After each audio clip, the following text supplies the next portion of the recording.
We were like the Neptunes of the early 90s. I mean, we were doing everything. And like New Kids on the Block, Prince. Yeah. I'm blown away. Seal, it was crazy. I love this. I feel like a lot of people are going to hear this and be like, I had no idea. When New Edition would come on, I'd play to it. Yeah. And I would visualize that this could actually be true because they're kind of my age. Yeah. So you go from doing this remix for New Edition. Yeah. So now you're doing a couple tracks or a whole album for Bell Biv Devoe? Cube had come to my house and like, he was in a group called the Stereo Crew. Dre was cool. It's like when they had a break, like Dre would be like, because I would tell him like, yo, I got these beats, you know, and they would put me up like, yeah, this is epic.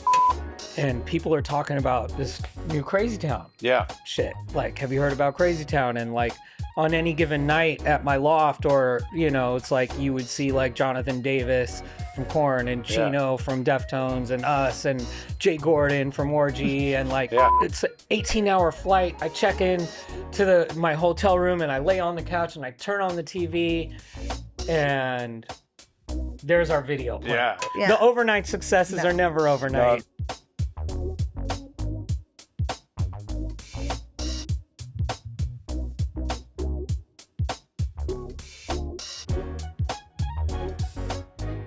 Welcome back to another episode of 90who10. We are coming at you not live, but recorded from the Rainbow Bar and Grill. I'm Jessica Entner. I'm Dan Eisenstein. And today, the second half of today, we have an amazing guest I'm really excited to have on today. He was an engineer, producer at the age of like 15, came up through the LA music scene. You might know him as one half of the band Crazy Town. We have Bret Epic Mazur.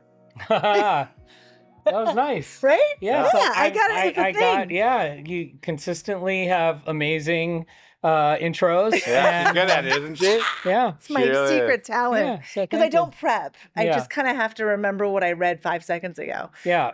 So nice to meet you. I've never met you. We have not met. And as I said when I walked in, obviously I know Dan and have listened to not all 27 episodes, but I have listened. I heard Elon and and I was just saying, it's funny because, you know, you guys have relationships with at least some of the people that I heard, or at least you do, Jessica. But so we don't have that full benefit of going to Beverly or like fully growing up, although we are. There's a lot of circles. A lot of connections. Although there's a linguistics connection a little bit. Yeah. And so wait, so you're not from LA originally? I'm originally from Brooklyn. No, I grew up here. I absolutely grew up here. Yeah. I was born in Brooklyn. Right. My grandfather owned a nightclub in Long Island, and there was this kid in the house band called the Hassles there, and they like my dad was managing him.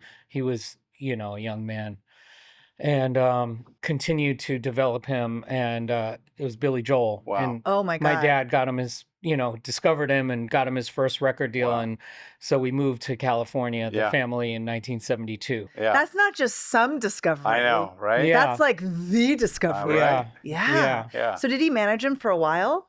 He managed him right until like Christy right before Brinkley? before the like right before Piano Man and all that stuff. You know, my dad's not the brother-in-law that stole all that money or anything. Right. They have a good relationship to this day. Oh, that's great. Did he continue on in the music industry? Like once you were here, you were how old when you moved out here? I was 2. Oh, so you really. Yeah, you're from some, but you're well, the thing is, raised. when your mom and dad are Jewish from Brooklyn, that's a very hard thing to escape culturally, especially in LA, especially in the early 70s, where the culture of LA was really just a mixture of because everybody was coming from someplace else. Yeah. So there wasn't like this, like we made the strong LA culture. Mm-hmm. Right. You know what I mean? Right. So, yeah. Yeah, you came at a good time though. I feel like LA was kind of a good time to be here was the 80s and 90s, depending on what angle you're coming from, you know? Yeah. But there's a lot going on. You know, it was like, I feel like the height of, you know, there's a lot of heightened things. Yeah, I grew up in the Valley. My dad stayed in the record business. Yeah. He started music supervising. He did like I just like Fast Times and like Oh, that's amazing. And was music kind of played at home a lot? Was that? yeah, and then I grew up in recording studios. Yeah. you know, so like my dad would always bring me to sessions, and so I just by osmosis, and being interested, Yeah. I was learning how to be a producer as a kid, and then I started playing drums at a young age. Yeah. Do you still play? I do, but I don't have drums in my room the way I used to. Yeah. But they're at the studio, and I get on, and I mean that's my main instrument. I mean I could play a little bit of guitar like a beginner. Yeah. It's funny because as a producer, I can play whatever I need to play to get done what I need to get done in the studio. Yeah. And if it's not good enough, I have a team of like amazing people around me. For sure. You know. Yeah. And so when he says I have drums in my room, I think of this is my beat laboratory. Step Brothers. Yeah. Oh yeah. Yeah. Basically, at one point in high school, I had a drum set that a drummer from one of the bands that my dad was like managing at the time when I was like 11 or whatever. He had some like shitty old Ludwig drum set, and my dad like got him to give it to me, or you know, I don't know if he paid him some money. Yeah. I remember it was like Christmas time. You know, we were Jewish, but you know, it was like we celebrated both, so I didn't feel left out. Hold on. I call it California Reform Jews. That's what it was. That's what my dad was. Like California. I've never celebrated Hanukkah I got the like fully. socks and the books and you know on Hanukkah for Hanukkah. And then like the bike thing on Christmas. It's so funny. I like it that says everything, right? I mean, it really does. That's how we were marketed. My kids the same way. Yeah. But I got this drum set, but then eventually, like as I started going through high school, a dear friend of the family who's also in the industry, who's really supportive and like kind of like saw that I had something that I was really passionate about. Hip hop was like, you know, really like is so like 1985, 86, you know, and I really wanted a SP1200, which was a drum pad.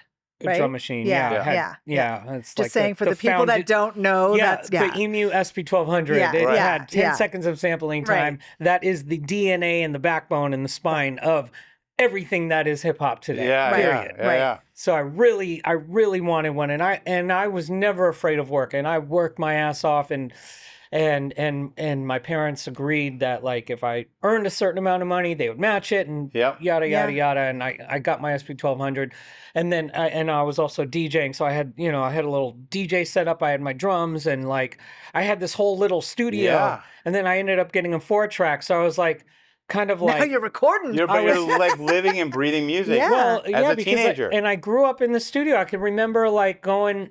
We would drive to Lake Havasu in the summers before MTV took it over. We would do these trips to Lake Havasu. And so there were these, I don't know, I just equate like Fleetwood Mac with driving through the desert to Lake Havasu. It was like one, you know, those road trip kind of. Yeah. I did it with other songs, but like this the one. soundtrack. Yeah, exactly. But I remember, because I would be looking out the window and my mind, the way it was processing everything, and I would be imagining, even though I wasn't in the studio with them, I was like, okay, that's not Stevie doing those backgrounds. That's Christy. Yep. You know? I would do the same thing. I love this. And I'd be like, and that bass part was probably an overdub. Yep. And they probably told him to like chill out on the drum fills. And I started kind of like deconstructing, reverse engineering songs, and I started doing it with everything. So the more I had a chance to construct my own songs, it was this weird math kind of thing in my head, even though I'm, you know what I mean? I know exactly what you mean. Like I could see the music. It's almost like synesthesia. Like you see the parts, you see the Pro Tools session. Sorry, I'm a nerd. I never produced because as a woman, I was told that was a really hard thing. Yeah. And I'm thinking too, I mean, in the late 80s, early 90s, everybody was kind of wanting to get into hip hop. Everybody wanted to be a rapper. And you're the guy with like, You've got the little home studio. You've got the beat maker. You've been in the studio. You everybody already kind of wants to understand buddy up with you. And hey, man, look, I got my little notebook with my rhymes. Can we get into your like bedroom studio? Can we make some beats? Yeah. Is that what was going on? Not too many people knew about it, but I went to school at Taft. Well, my classmates really my exact age, maybe give or take a year or two, was Everlast and Danny Boy from House of Pain. And Ice Cube. I was going to say Ice Cube was and Sir Jinx and Brad Wilk from Rage Against the Machine. He graduated, I think, when I was in 10th grade. Yeah. Divine Styler. I don't know if you remember. So if you see the scene in Straight Outta Compton when Ice Cube is getting bussed in, he's getting bussed into your high school. He's getting bussed into my high school, and on any given day, you could see us all in the F hall, which was like adjacent to where like lunch area was. It was like the music hall, and we would all be there like friends in a circle while somebody's breakdancing in the middle. And we were allowed to bring a boombox. We had a boombox. I don't know if they could do that but I don't think so, but then you could. Yeah, we had a boombox, and Cube had come to my house, and like he was in a group called the Stereo Crew at the time. So this is like right before NWA and everything started. And one of my best friends also was Yomo Smith. He was in a rap group called Yomo and Mawkey, who was produced by DJ Yella from NWA. Oh my God. So when I was in high school, we used to go down to Torrance to the studio that they recorded at.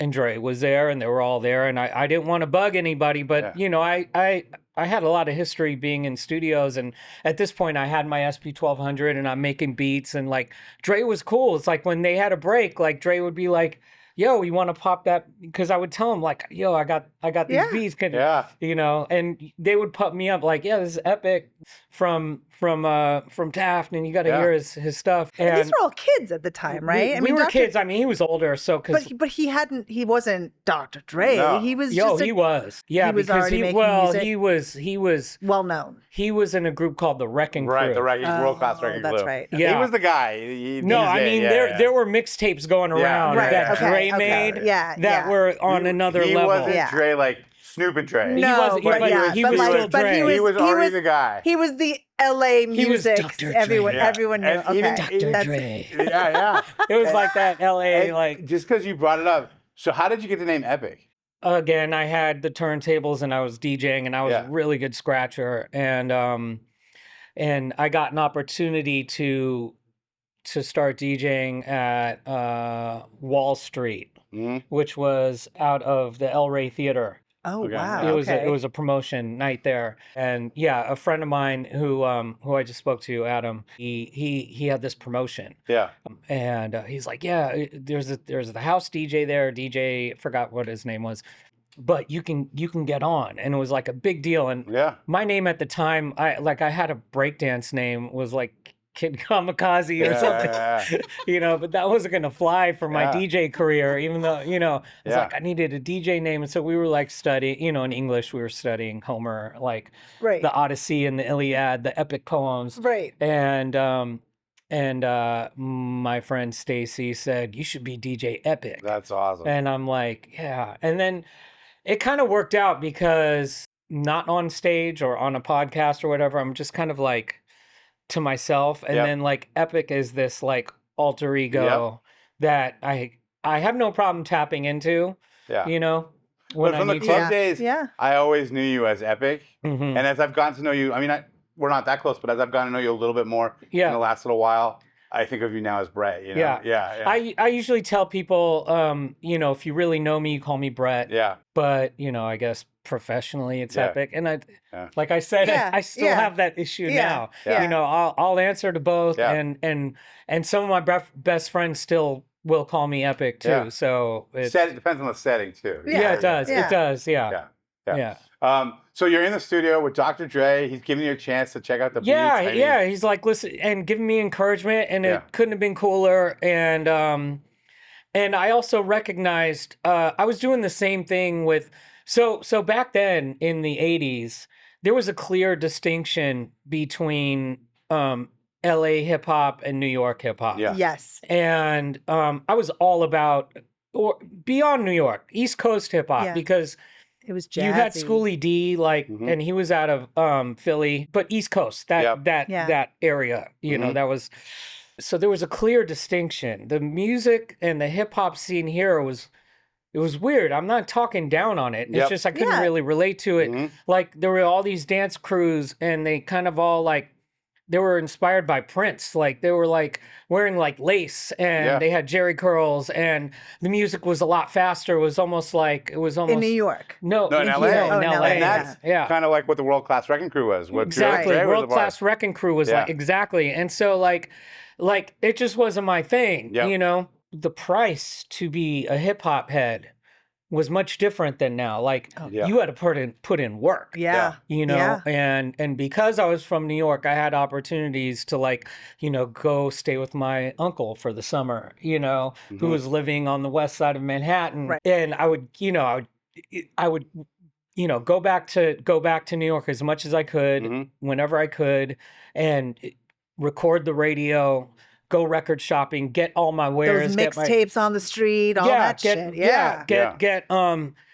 Get my Cazal glasses, Kangol hats, you know, the Pumas, get all my wares, come back and rock it. And the funny thing is that like, you know, in Danny Boy, he was originally from New York too. So we had this kinship in high school, you know, and we had this like crew of graffiti artists. Like we were all like cut from the same cloth in one way, shape or another. And we found each other, you know, and so, yeah, I mean, whether or not it was like getting into breakdance battles, going to Sherman Square roller rink. So you used to dance too? Yeah, like you used to break. I started as a breakdancer, but I was not very good. I mean, you know, I was I was enough. Good. I was good enough to get me by, but as soon as because every crew had to have, you know, you had to have like your breakers, your graffiti artists, who's going to be the DJ. So I was the DJ. And it was like little creative crews, if you think about it. Yeah. And so we'll get into Crazy Town, but before Crazy Town, you started working with artists as a producer, right? Oh, yeah. And so how did that start? So it's funny. Well, I was way ahead of the game already with the drumming and the DJing and the beat making and the 4 tracks and all that stuff. And also the creative people you're hanging out with. The creative people I'm hanging out with. And, you know, I'll just I'll just start out by going to what kicked it off, really, which was Bell Biv Devoe, a New Edition. Yeah. So the way that happened was we were just doing local stuff, you know, just our friends in school and everything. And I think it was summer school, and Jay Anderson, who knows everybody, he actually works, I think he still works for Will.i.am. His dad was a huge head of security, worked for like Michael Jackson, Mike Tyson, like on and on and on, big people. And so I had a little Honda Spree scooter, and he rolls up to me at summer school at Taft one day, and he's on his scooter, and somebody introduced it. He's like, "Oh man, you're epic." I'm like, "Yeah," and he's like, "Man, I've been hearing about you." And he's like, "What's up?" Like he starts telling me like, you know, I'm working with New Edition, and Ronnie DeVoe's brothers have a rap group. And I was thinking they need a DJ. You might be the perfect person. I was like, well, come up to my house and check. And I brought him up to the house and I showed him what I was working on. And then he was sold, and he was like, come on, we're going over to Ronnie's house. And then I ended up meeting Ronnie DeVoe and Bobby Brown, even though he was out of the group, but they all moved into the West Valley. Right. It was crazy. The West Valley was as much of Beverly Hills. I mean, it's like all the connections. Not only that, but it was like a mecca for hip hop. Yeah, and that's where they were all moving to. I mean, Easy lived in the West Valley eventually. Yeah. That's where they were all moving to. Yeah. So I started with Ronnie DeVoe's brothers, and really for me, you know, our crew at school was, you know, Everlast and Danny Boy. Like, if I wouldn't have, like, the shiny new thing for me was like, oh wait, this is New Edition, right? And so I kind of like there was no bad blood, but they weren't the House of Pain yet. Not yet, but it was and I probably, if I never really, the gravitational pull of New Edition never happened, I probably would have been in House of Pain. Yeah, for sure. But we, you know, love is still there. I just talked to Danny yesterday. So I started with the Throwdown Twins, and then New Edition had just recorded what I think is their, the Heartbreak album, which had "If It Isn't Love," Please Don't Go Girl. Did that one have? Yeah, Which one? Please Don't Go Girl. Was that earlier? No, that's early. That's when they were kids. But the record that Jimmy Jam and Terry Lewis did. Yeah, it was I mean, to start naming songs. Yeah. But for me, Jimmy Jam and Terry Lewis, they're like the gods. They're kind of like me and Jay Anderson and like our crew, and we're kind of like 2 or 3 years younger than them. Yeah. They're kind of like seeing what we're doing, and like I get a call from, I forgot who it was. I think it was Ronnie DeVoe. They were in Minneapolis finishing that record. Yeah. And he starts telling me, he's like, "Yo, we're thinking about doing this other side project, so we want to get with you when we get back." I'm like, "Okay, cool." I hang up the phone. I'm like, "The fuck?" Now, you don't understand. Part of me was like that because I'm a drummer. To learn how to play drums, I have headphones on. I was doing all this manifestation, visualization shit without knowing it. Yeah. But, I'd play I guess I would play to the radio or whatever, but when New Edition would come on, I'd play to it. Yeah. And I would visualize that this could actually be true because they're kind of my age. Yeah. Otherwise, I'm playing to like the Police and like Stuart Copeland is a god, but like Police is never going to say, "Yo, Epic, why don't you come play with us?"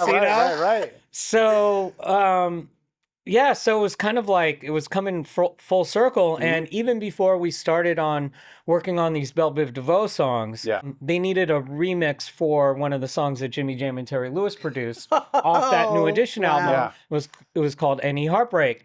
And so they say one night they had to go to the studio, Sunset Sound right here one night. They were like, "Come to the studio with us."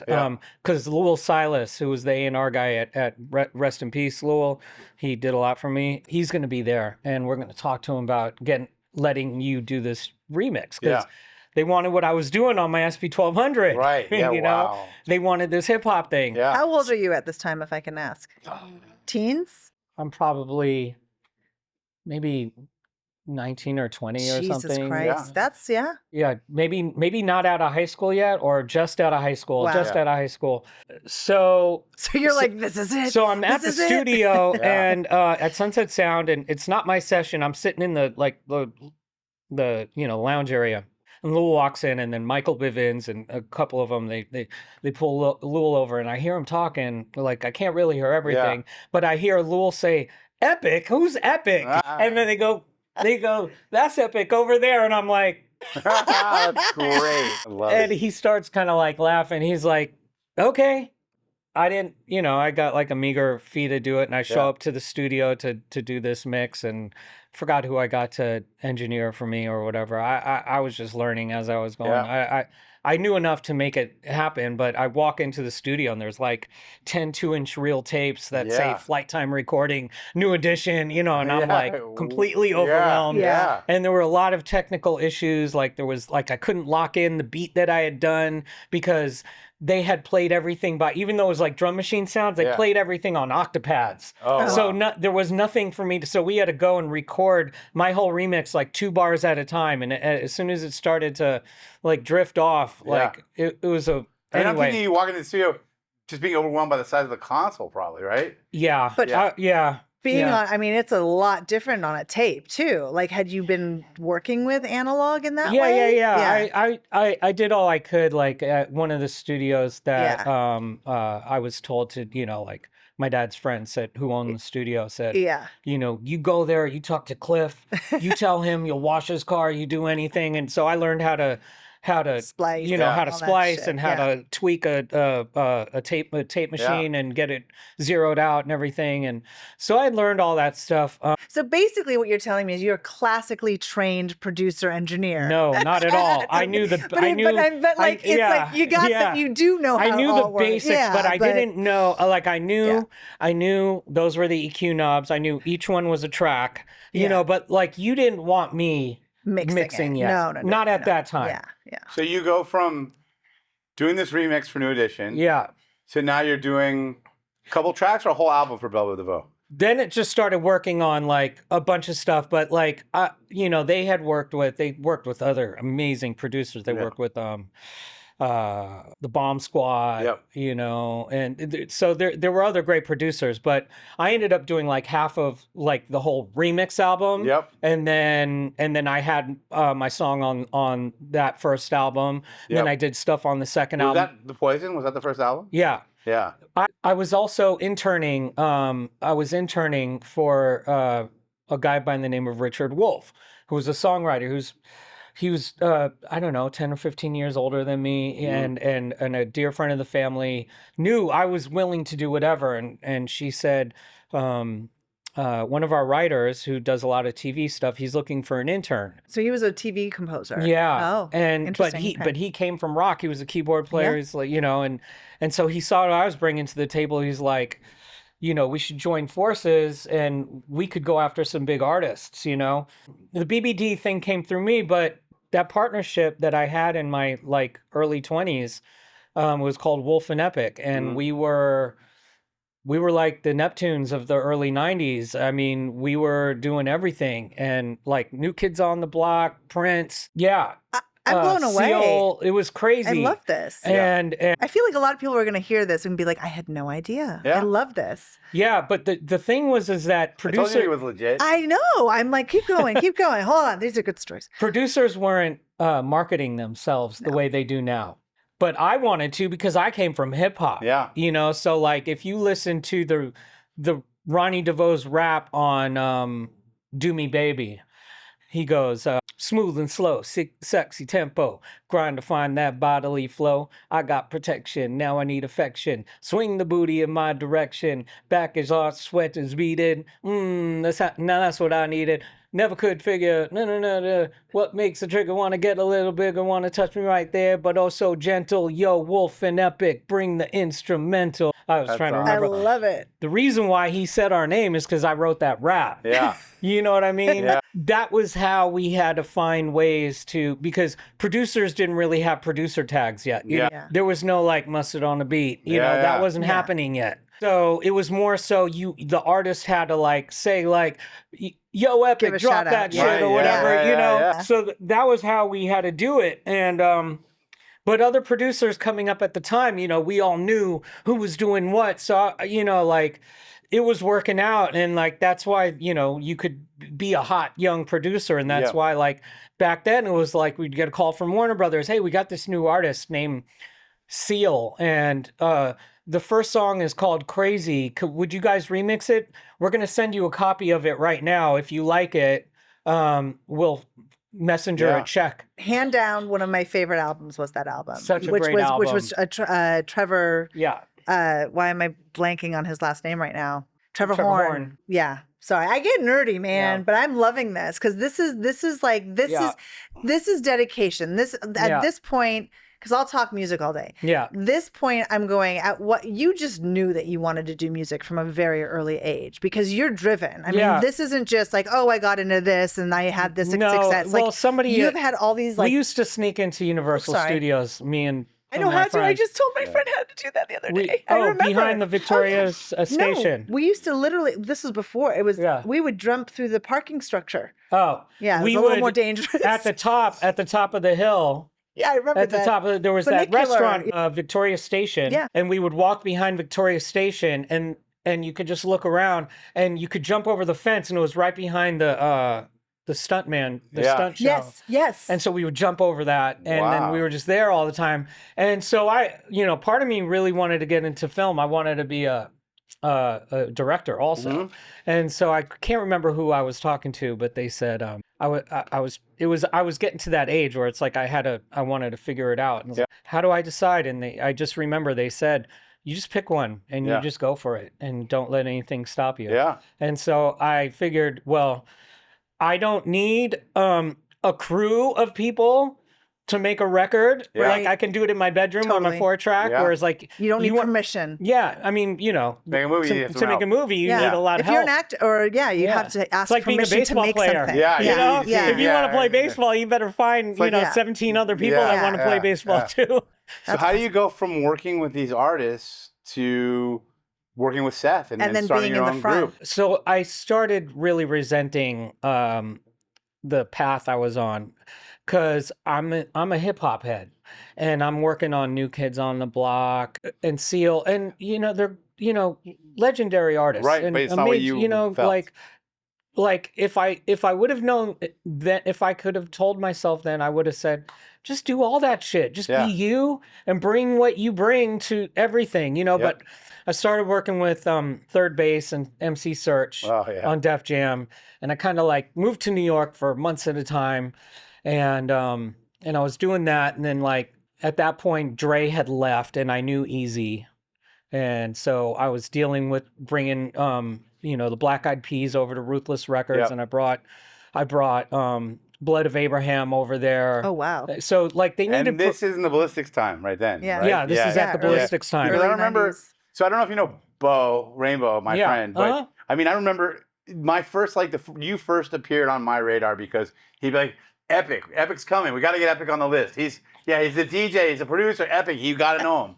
So like that's kind of how like you first appeared on my radar. Yeah. And then I knew you had this connection with Will and Blood of Abraham, and then Easy was coming to Ballistics because of Speed. Yeah. And then he was friendly with Dave. Yeah. And then he ends up seeing Will. Yeah. And signing them, and Terry was coming, and it was like this whole very incestual situation. It was and it was weird too. And at that time when I was like before I even moved out of my parents' house, I forgot how I met. Because you said DJ Spin, but I met the Spin Masters, who was Hen G and Evil E, who was with Ice-T. Okay. And they used to roll up to my parents' house in Tarzana in their like Cadillac or Cutlass, I can't remember what it was. And we were making beats in my bedroom. Yeah, wow. Shout out to Hen G. By the way, depending on whose interview you listen to for the Ballistics documentary, everybody's taking credit for they brought Will to Ballistics. I'm sure. I'm not saying I brought Will to But I definitely have Seth on tape. I'm not saying I brought Will to Ballistics, but that is but I was absolutely involved in the brain trust that got him his first record and got him over Ruthless. Yeah, right. And he knew Seth from high school.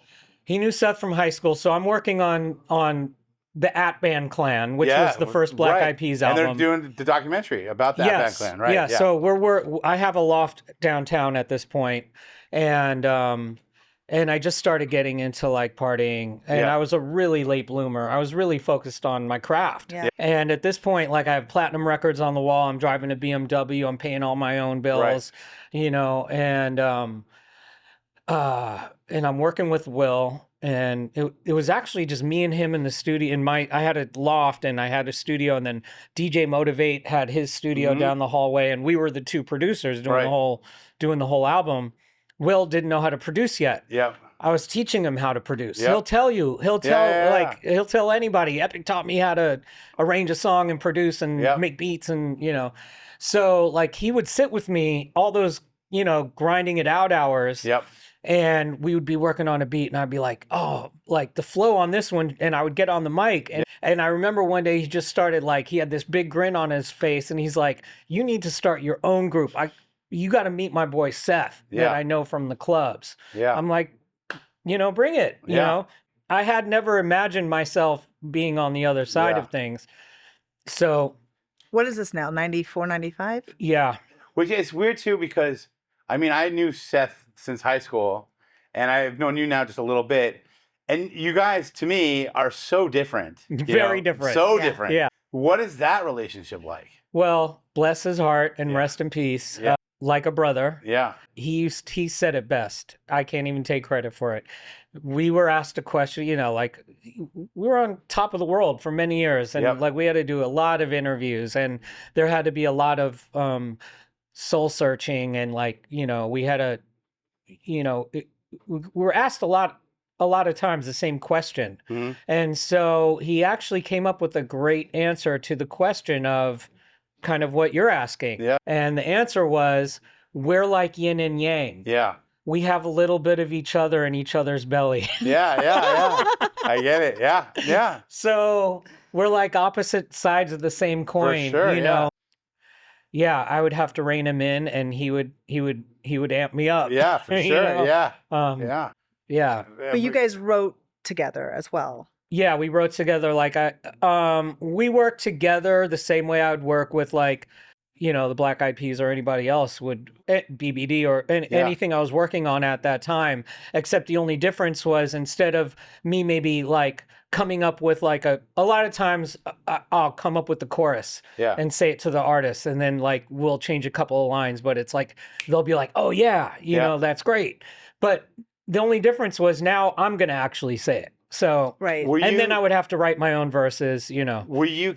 I mean, was there a long period of time of kicking around before like the success of Butterfly? Oh yeah. Well, because like you said, this was about 94, 95, and we were originally called the Brimstone Sluggers, and we were like rolling with Adam Braven, DJ Adam 12, and back then he was Alphabet, and we were working on beats together, and so we had this whole like LA crew, and eventually, and our boy Bernard was in it, and like we had this whole crew, and then eventually it ended up turning into Crazy Town, and our boy Bernard like left the group, and he started Trilogy with O Brown. And AM, what point was he? And then AM,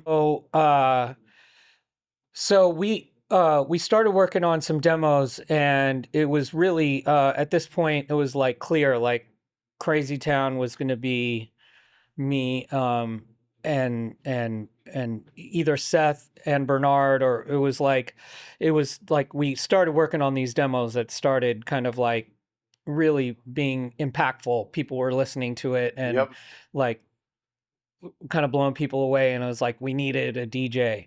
So I was DJing, I was doing cuts, and it was getting to the point where it's like we wanted to, like I was playing live instruments, so it was a mixture of like, it was kind of like what I was doing. It was like a hip hop beat with like me playing a bass guitar or a real guitar, and like incorporating all these things. Like on BBD, I was like sampling myself playing drums into the SP12, take a 2-bar loop of myself playing drums. And so it was kind of like that kind of like workflow.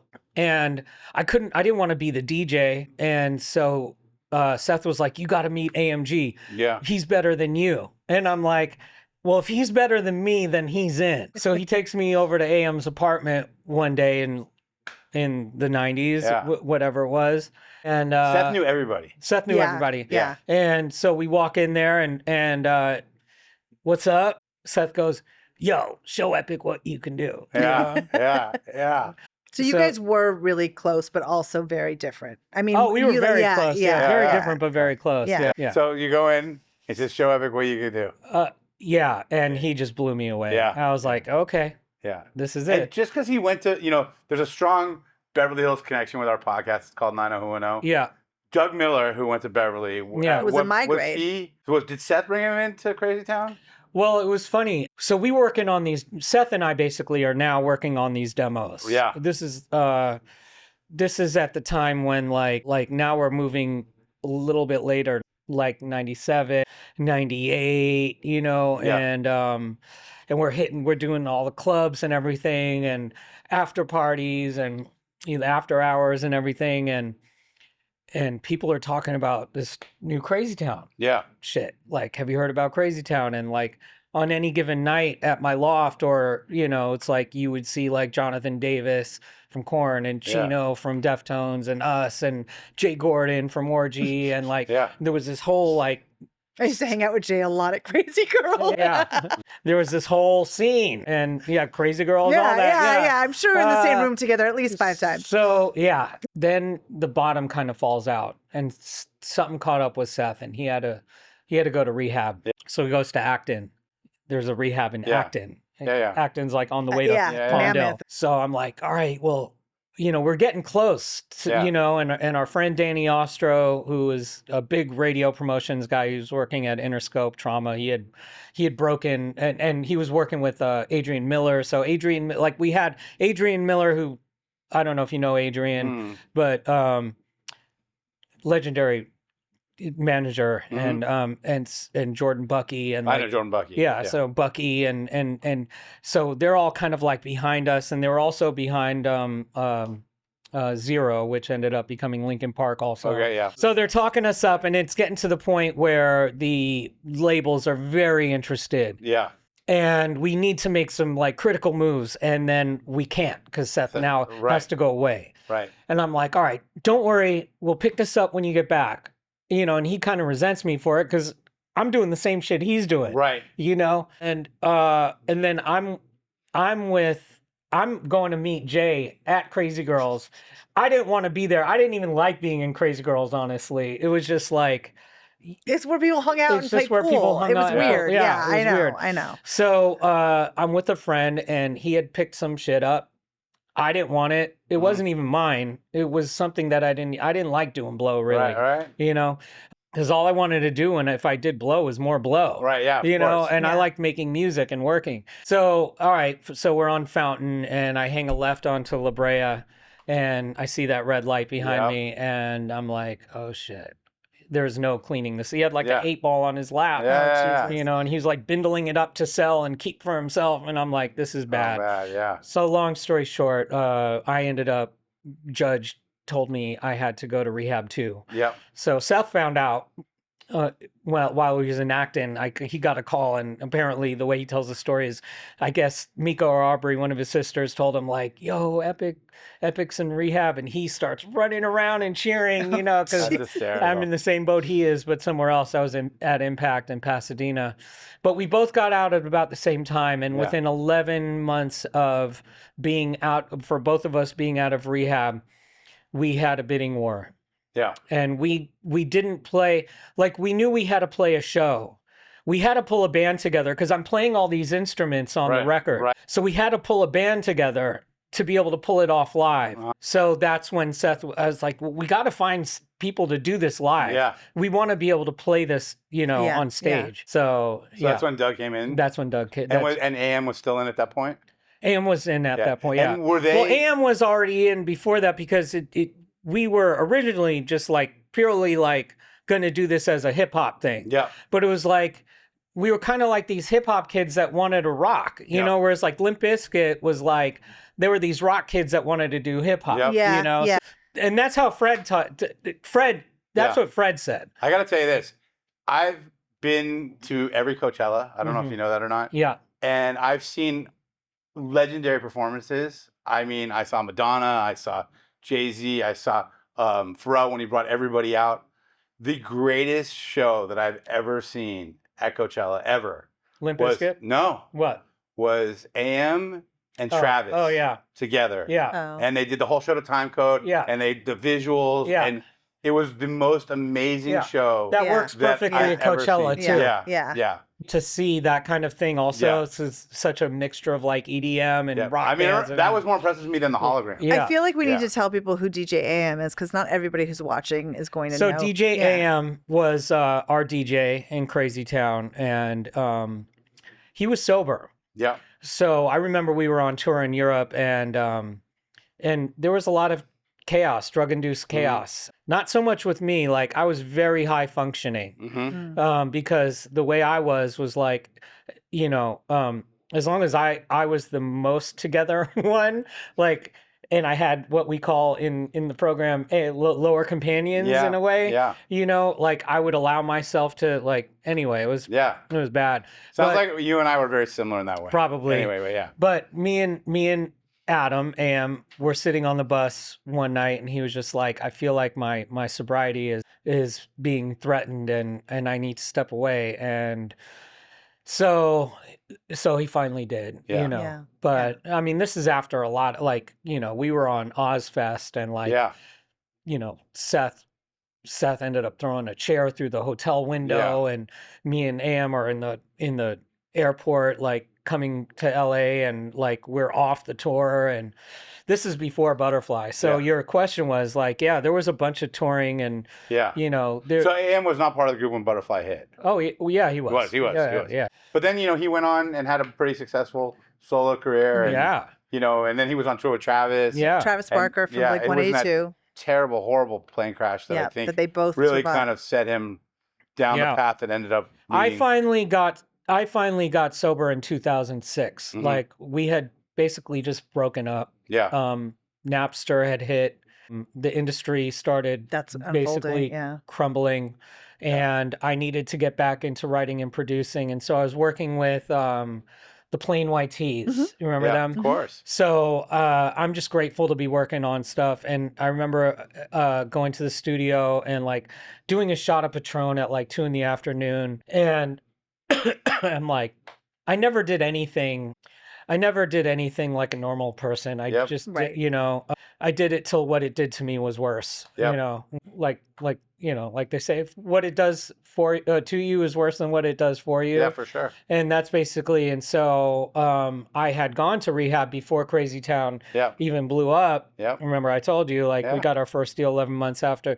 I had given up my sobriety, like, because I figured like a joint was being passed around one night, and it's like, we had this major record deal from Columbia Records on the table, and I figured like, well, look what I built. You know, I don't want to give up drinking wine with dinner or smoking a joint before I go to bed as if that's what it looked like for me. No, that's not what it looked like. Do you mind me asking like what your drug of choice was, if that's an okay thing to ask? It depended. Like it was whatever you had, probably. If it was whatever I had, it was probably some sort of like speed or crystal meth, something that can like keep me working in the studio. But you didn't like cocaine. No, I'm being slightly inappropriately funny. The thing about cocaine was all I wanted to do when I did cocaine was more cocaine. Right. You know, I want to go back to, so you both come out of rehab. By the way, I'm sober like 18 years now. Congratulations. You both come out of rehab. You put this band together so you can play this live show. You get this pretty like a whopper of a record deal. The satisfaction must be through the roof, right? You know, we were offered basically double what Columbia. So we actually, Travis's lawyer to this day, Lisa Sokransky. I know Lisa. You know Lisa. So she basically sat us down and said, let's put together a list of like things we have to have in the deal. Right. And that's more than just the money. It was like, we knew what we had with Butterfly. We knew that it was a kind of like, sonically it was a standout song. It was catchy. It was catchy. You know, we had these other like heavy songs that did very well at alternative rock radio.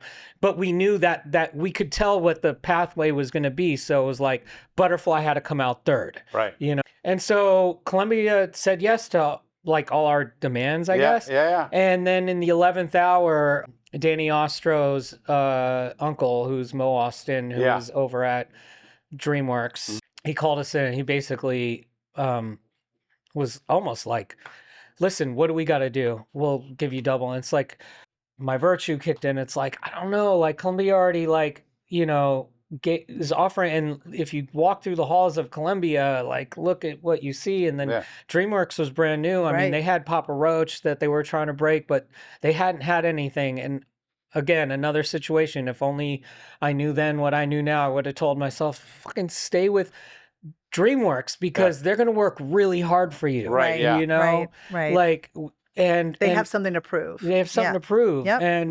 And yeah, Columbia, you know, the thing about Columbia was it was Sony. They had that worldwide button that they could, global. At the right time, they just push it and it just goes to, and that was a double-edged sword for us. And we could never climb out of the shadow that Butterfly created, especially when the second record comes out at the same time that Donnie Einer, the president of our label, is fired and they're cutting back and Napster's changing everything and everybody's on fear mode. And Seth had a solo deal with Guy Oseary over at Maverick and I'm producing some of that. And like, I'm pissed at him. Anyway, I'm just sick of him on tour, even though I'm working with them. And, I get it. And our managers, Q Prime, who managed Red Hot Chili Peppers and Jeff Shania Twain. And, Jeff. And no, not Jeff Quantnitz. That was no, this was Peter Peter Mensch. Yes. So they said, don't worry about it. They manage Metallica. We're going to bring you over to Warner Brothers. Just, we need you to work on a couple more like demos for the new record. I'm like, why? We've sold like 5 million records. Like, why do we got to, like, can't you just like take us over there. I wasn't ready to jump back in the studio and like climb that mountain with Seth again. Yep. And yeah, so that was kind of basically it until we did like this reunion record in 2015 or something. Yeah. Were you sober when you were at this point, and was he not when this was going down, the second iteration, or were you still the second iteration? I mean, like, sorry, like the second album. Oh, the second album? No, I was not sober yet because I was like 2000. I got sober in 2006. Right.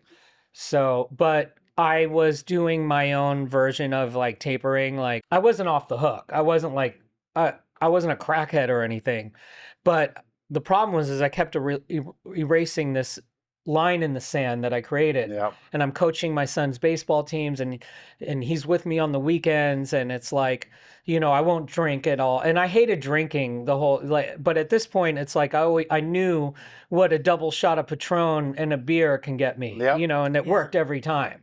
You know, and the weed started making me paranoid, not about like what's on the other side of that door, but what have I done with my life? You know, like existentially. So, but alcohol took the edge off. And so all of a sudden it's like, you know, I made this deal with myself that, you know, when Max is with me, I'm not going to drink or anything.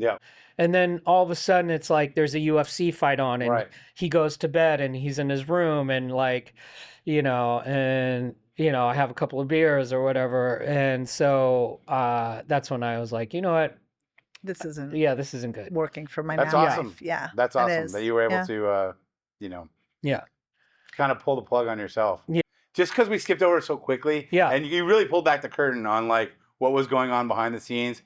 I feel like the climax, we skipped really fast. Okay. When Butterfly hit. Yeah. What's that like? You hear it on the radio for the first time. What is that feeling like for you? You've been struggling. You've been making beats in your bedroom since you're, you know, 15 years old. Well, you got to remember at that point, I had already had success.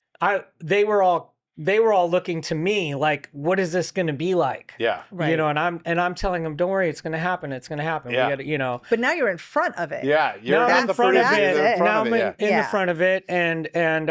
So I already had the feeling of what it was like to hear something I've worked on the radio. Yeah. But it's different. You're right. When it's your own thing, it is different when it's your own thing. And so K-Rock broke us. Yeah. And we were on, they were doing this thing, I forgot what it was called, but every night at like 7:30, it was like the battle of the bands. Yep. And we were winning consistently night after night after night. And the first single was called Toxic. Yeah. And so we were brought on to Ozfest based on our first single. Yep. So we're playing on the small stage alongside like Slipknot and Head PE and like all these amazing bands. And it's a small stage, so we could stage dive. It's close enough that it was insane. Now, really quickly, how is that getting, because obviously you're a music lover, but like kind of getting thrust into this more metal crowd when you're hip hop heads? Because I remember, I mean, Seth was like you, you guys were hip hop. Yeah, it was a little weird. I mean, it's a totally different scene. But there was a crossover at that time between hip hop and we were metal. They were part of that crossover, and it hadn't happened yet. And the fan base hadn't fully caught up yet. Yeah. So we were, you know, it's like we didn't give a fuck what the crowd was like or what our potential fans would want to hear. It's like you're never going to make it as an artist if you're letting what you think the people want to hear guide you. It's like, no, let's do what we want to do, and they're going to have to play catch up. And very Rick Rubin of you, by the way. I was just going to say. Same mentality.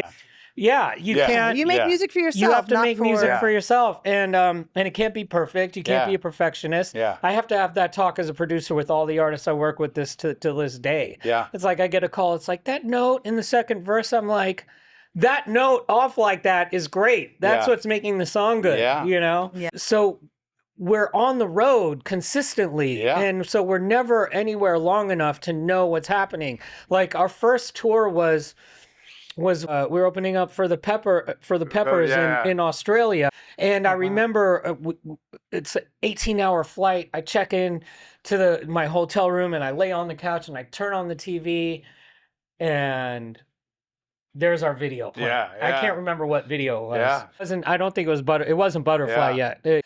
So we feel the thing starting to happen. We're definitely like having to still win over crowds. You know, they're not singing back with us yet. Yeah. But you know, Linkin Park starts blowing up, and then I'm like, I remember we were sitting around talking like, what do you think it's going to be like when we start to sell that many records a week? And it's like, you know, we didn't think we wouldn't. We just knew it hadn't yet. Right. You know? Right. Yeah. And I'm like saying like, don't worry, it's going to happen. It's going to happen. And so Butterfly finally comes out, and huge. Well, people start calling me like from here, from L, because we're always on the road, and they're like, dude, I can't.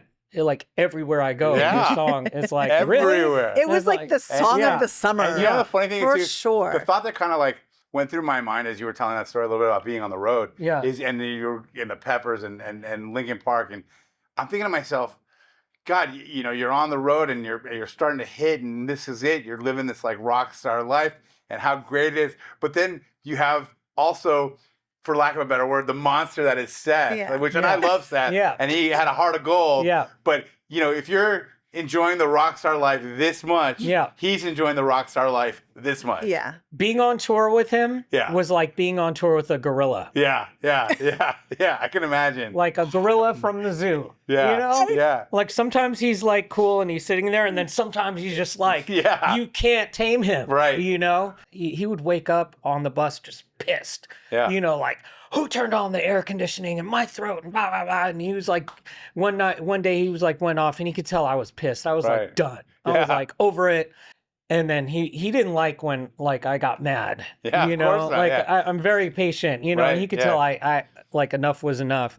And so the rest of the band is like, they have to go like line check on stage. It was Ozfest. So we're on the tour bus, and our tour manager comes to get me and Seth. You know, you got your in-ears, putting our in-ears in, and I'm like not talking to him.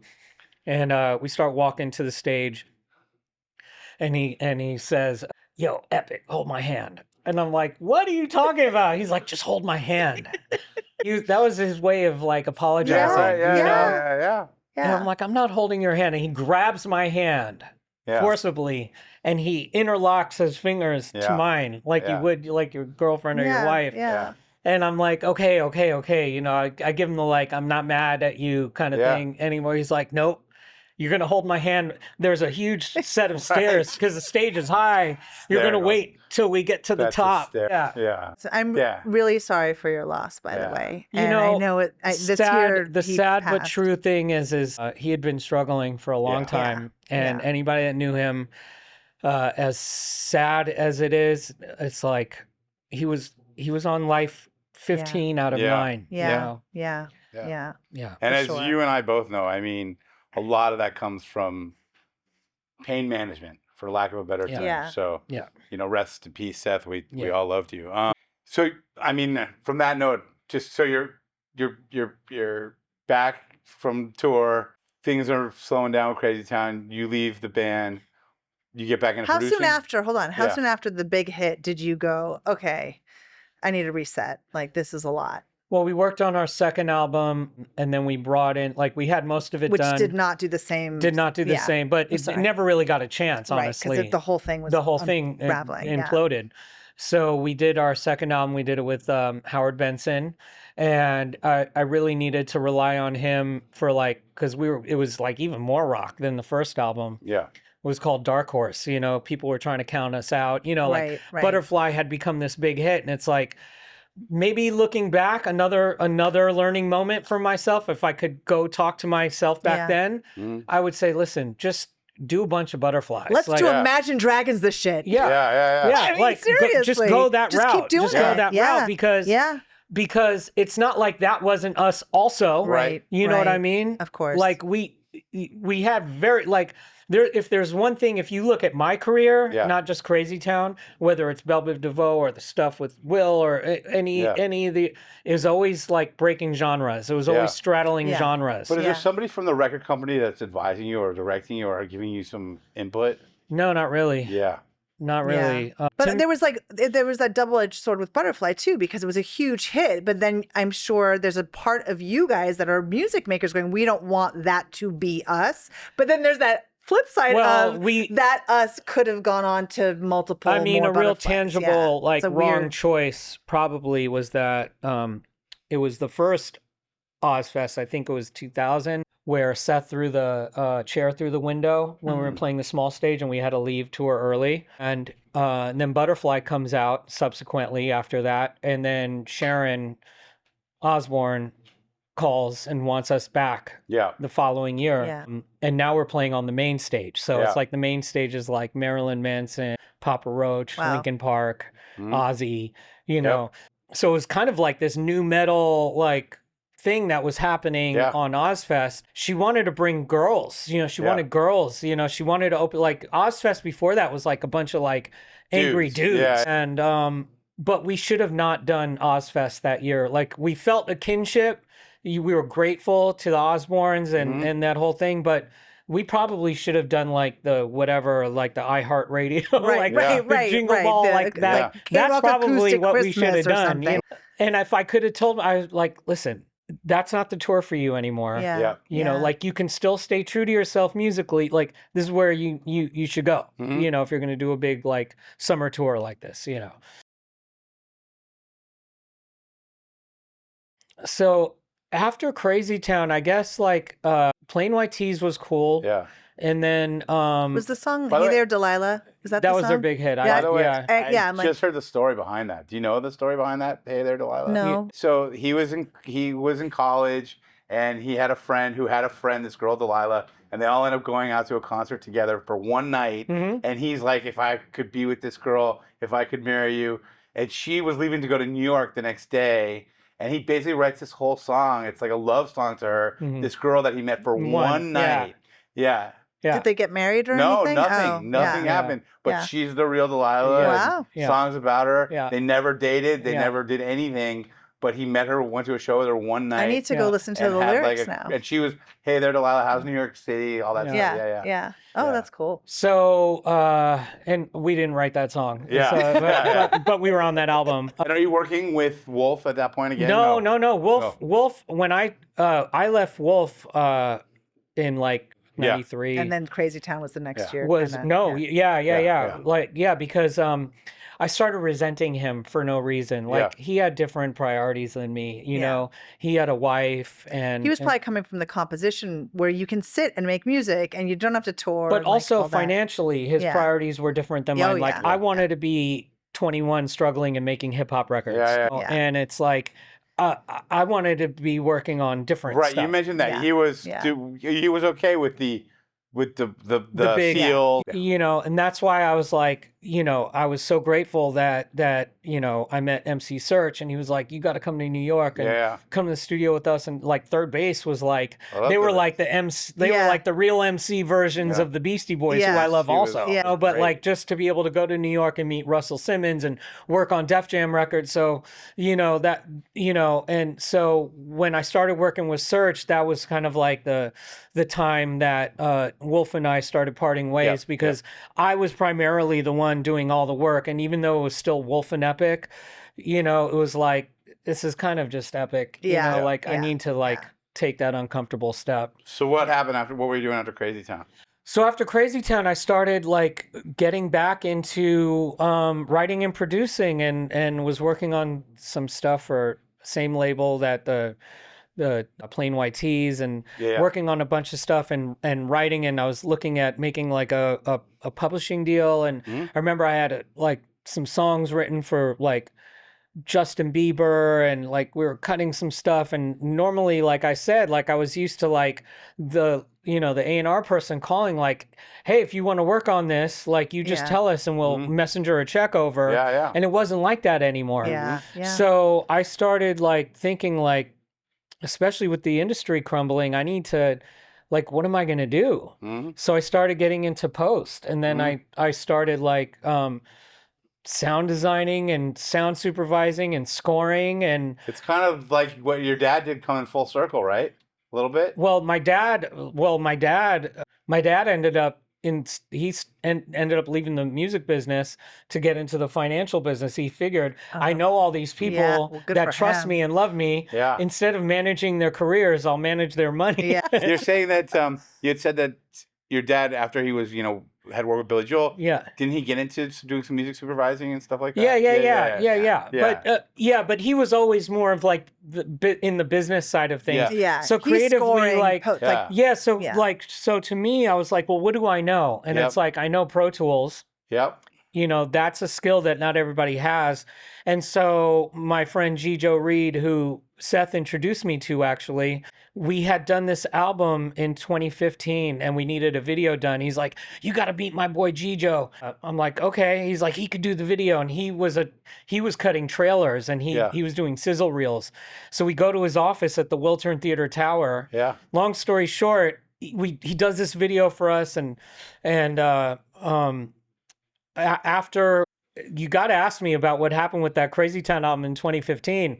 But after that wasn't going to work out for me, Gijo said, hey, I'm really thinking of expanding this. And I'm like, you want to do full movies? Because that's what I want to. He's like, yeah, we'll bring your studio up to the Wiltern Theater Tower. So I took it out in North Hollywood, brought it up there, and we kind of joined forces. And I helped him build Sugar Studios, which is like the top full-scale independent post house for film and TV in LA. Amazing. Wow. Yeah. Good for you.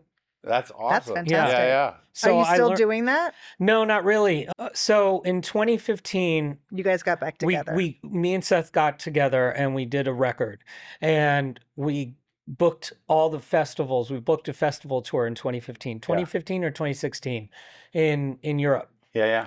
And they all completely underestimated the amount of people that wanted to see us. They were putting us on like the small stages. Yeah. So I think the first festival we played was in Germany at the huge rock festival called, there's two of them. They're like sister festivals. There's Rock 'em Ring and Rock 'em Park. And we had played those before, like, with like the Deftones and all them, and like great times at those, like so much fun.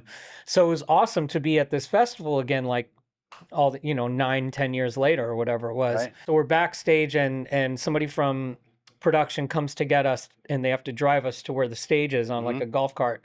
And she's like, have you guys heard about what's going on? We're like, no, what are you talking about? And she's like, oh, they dropped your banner rolled down, and like everybody from the whole venue, from the whole thing, is coming to see you guys. Like, what do you mean? She's like, well, because your stage is supposed to be for about 5,000 people. There's about 30,000 people. Yeah, that's like, awesome. I have like footage of it. Yeah. So it was crazy. And so that kept on happening everywhere we went. Download Festival in London, like we were like, it was like a, how like at Coachella they would have those tents. Yeah. So they had to roll up the sides of the tents. Yeah, they do that sometimes still. Right? Yeah. Because there were so many people. Yep. Usually it's like all contained. Yeah. So there was 10 times the amount of people outside the tent. Yeah. So it's crazy. So we get back to LA, and Seth is he's kind of content with doing like this club tour in LA, and I'm like, dude, did you just see what happened? I was like, just hold on, because we could be doing like big fly out dates with our friends, with Papa Roach and with Sugar Ray. Like we could be doing like these big fly out weekend festival dates with them, Lincoln Park, like they would love this, because we weren't participating at all in our own career at that point. Yeah. And so he was like, I can't do that. Like, I gotta pay my rent and I can't wait. And I'm like, if you just play the long game and hold on, like it will come. He's like, I don't know, because there was a tour on the books, and it was like playing like the whiskey and and I was like, I can't do that. He's like, oh, but I don't want to stop you from doing your thing. So I made a Facebook post and I said, I'm stepping away. And I couldn't do that. Yeah. Did you guys resolve that? Was that like a fine thing when you stepped away? Well, he kept on trying to use Crazy Town, like he was calling it Crazy Town X or like Shifty's Crazy Town. I'm like, dude, just be like Shifty, and like people will know. Like, you're degrading the brand. Right. So the brand's in the toilet. Yeah. Like that. the image of the girl from our album cover, that'll always be iconic. But like, but as far as the value, because my whole point was, if we're being looked at to play a big festival and really we need X amount of dollars, if they're able to look at Polestar and say, oh, well, they just played the whiskey for $8,000, and that's what our value is. Right. You know, 100%. Like you could change it, but like it becomes really difficult. Yeah. Like, you know, you're literally selling yourself short. You're literally selling yourself short. Yeah. So I didn't want to do that, and I loved him, and I didn't want to stand in his way. And I'm working on movies, and I'm like producing other people. And so I was like, you know what? I didn't want to be that guy in his late 40s and 50s on stage still singing Come My Lady, Come My Lady. Right. You know? Right. So I was just like, I backed off. And what have you been doing since then, since 2015? So about 3 years ago, I stepped away from Sugar Studios about two years ago. I just figured, I have to make this move. I have to get back into just making records and doing music. And I love Gijo, who I was working with at Sugar, but like really that was his dream and his empire. I was like, I got to build my empire. And also the stress from post and work, you know, like that's the world I worked in for a long time. Yeah, I didn't need it. No, it's a lot. And even though everything's a fire. When I started, I was doing everything. Yeah. I was cutting Foley. Small company. Yeah.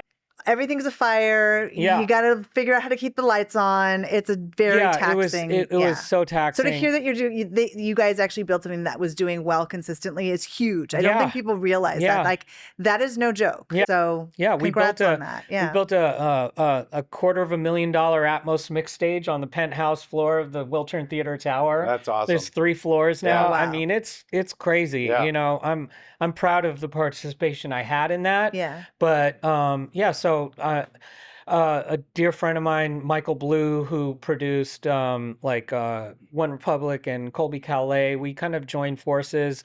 Not on everything, it's not exclusive, but we're producing a lot of stuff together. We're working on Macy Gray's new album now. Oh, fantastic. Yeah, and we're developing a couple of really great new artists. And I think with the industry just took another hit. Like Atlantic just let 150 people go.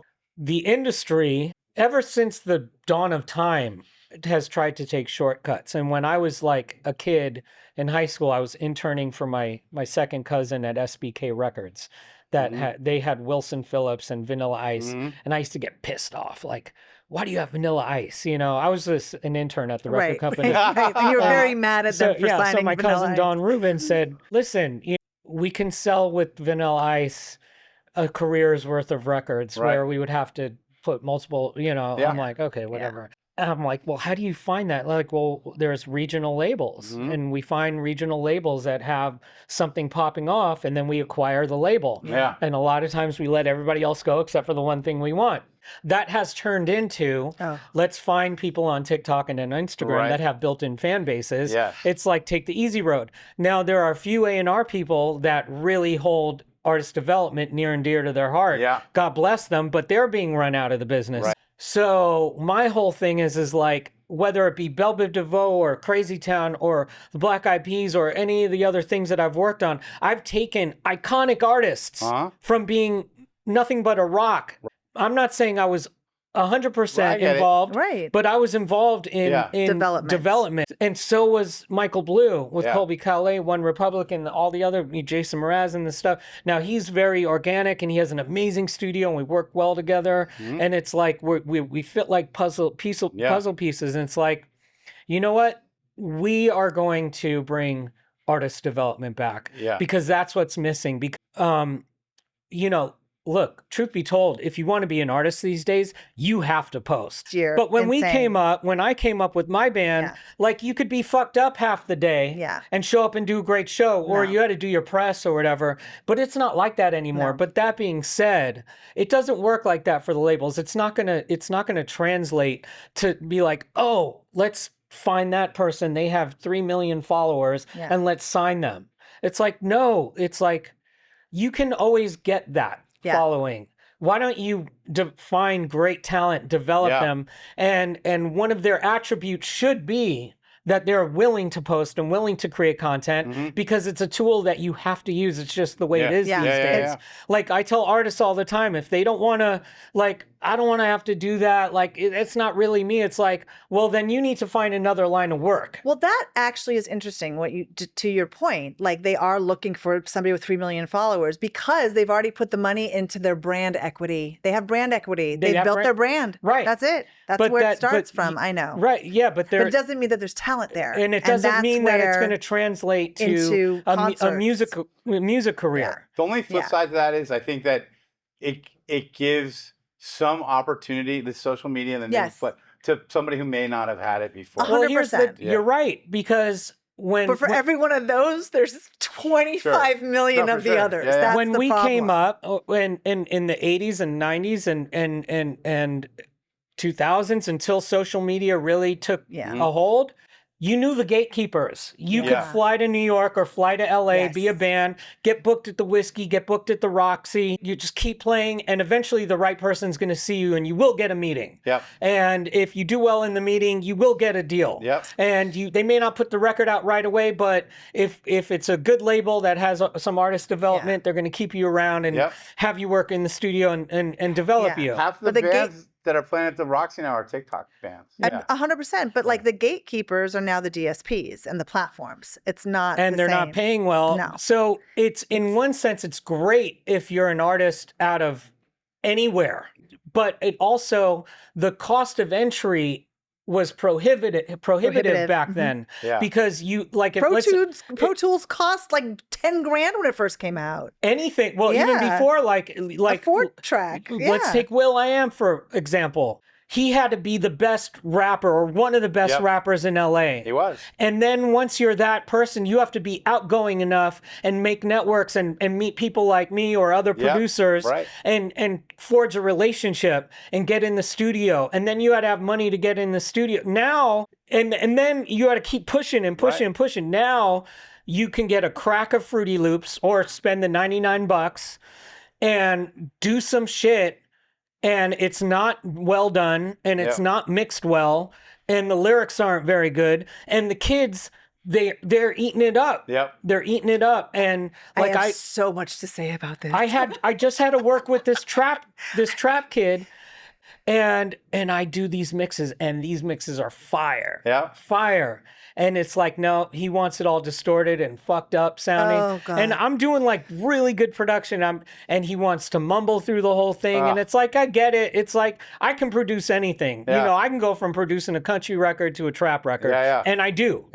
You know, so I know how to play the game. But it's like, I realized it's like, no, he wants his record to sound like the first Yeet record. You know?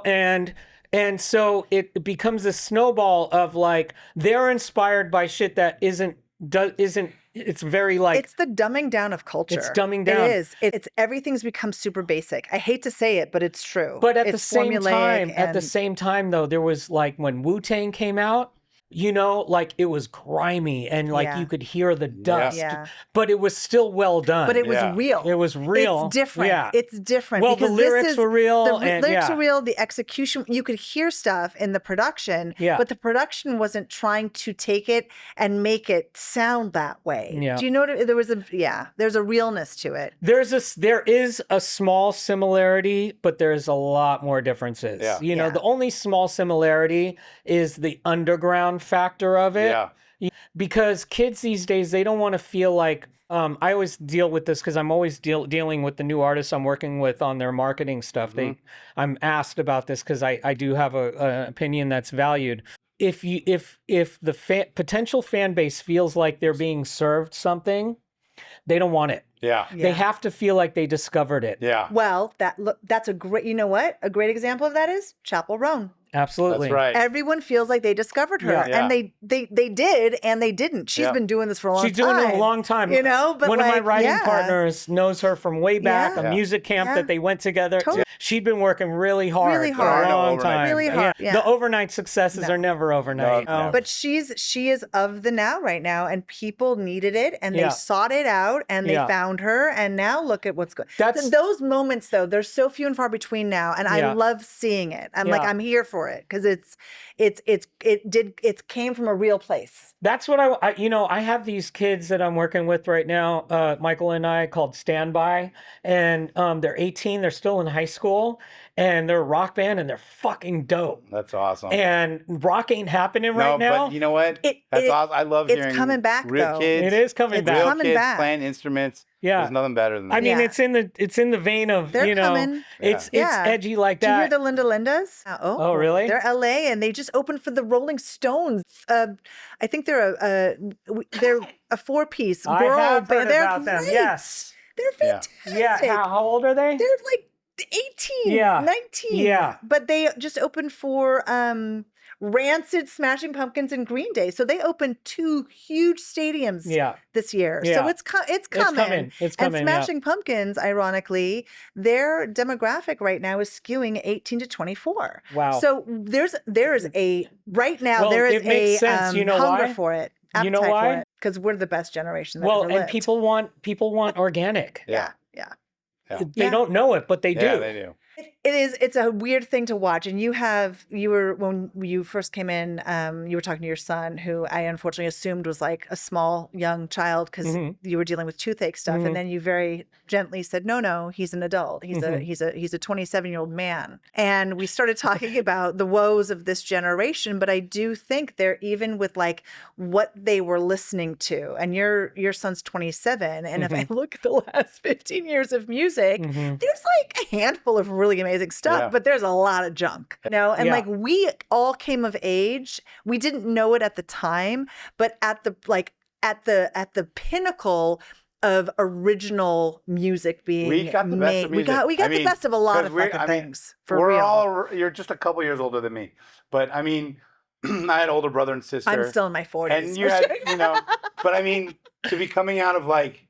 But right before I was coming of age was the 70s, and then to be part of the 80s and 90s when it was like rock, hip hop, classic rock, grunge. Don't forget. I mean, we had the best scene. Like goth, like Susie and the Smiths. I mean, I'm a big music nerd, and like and we were all into it, and we didn't realize it. And like, it's just there's so much saturation in the market right now. And when I was 13, 12, 14, listening to Richard Blade on K-Rock and New Wave and like ABC and like there's this like post-punk kind of like thing that like has always stayed with me, and I still hear it come out in the music I work on. Things that like a guitar line that sounds like The Cure. Totally, or, totally.